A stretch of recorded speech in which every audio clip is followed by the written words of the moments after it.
So Laura Ingraham said something that you need to hear. In some parts of the country, it does seem like the America that we know and love doesn't exist anymore. Massive demographic changes have been foisted upon the American people.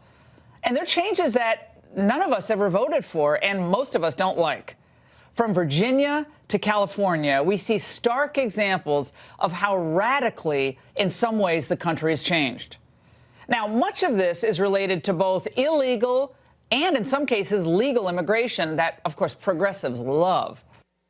Legal immigration, too? Did you catch the video in the box next to her? Farm workers. Subtle, about as subtle as her shut up and dribble comment about NBA players.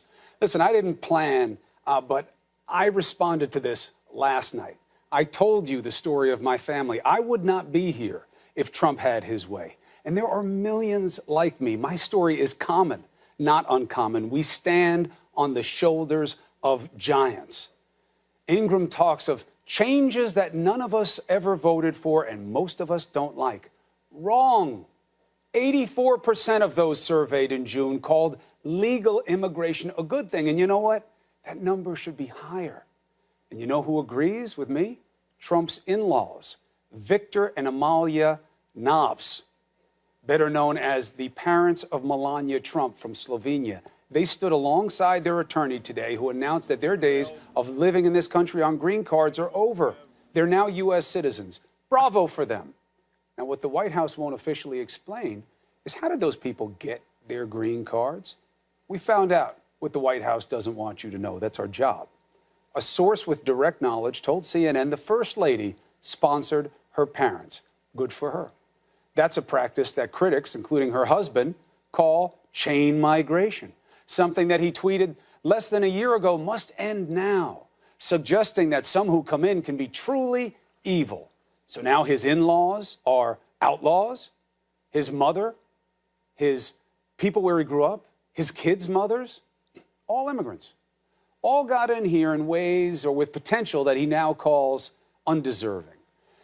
I argue this is beyond partisan. This is beyond politics. This is objectively ugly. And I will be damned if I'm going to just listen to the idea that people like my grandparents and waves of people like them, millions in this country, are going to be discounted as some aberrant aspect of a pure place. Be clear. Illegal entry is a problem. I know it. You know it. It has to be mitigated. We need secure borders. Of course, of course. But they're saying something different. They're saying something more. They're saying the people are a problem, not just the entry. Distinguish. It's the who for them, not just the how. This is a land founded, funded, fabricated, and fought for by others.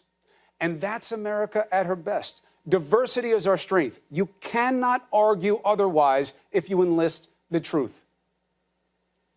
Immigrants of all colors and creeds willingly and unwillingly built her, paid for her, enriched her, and fought for her. I said that twice because we have to remember that sacrifice.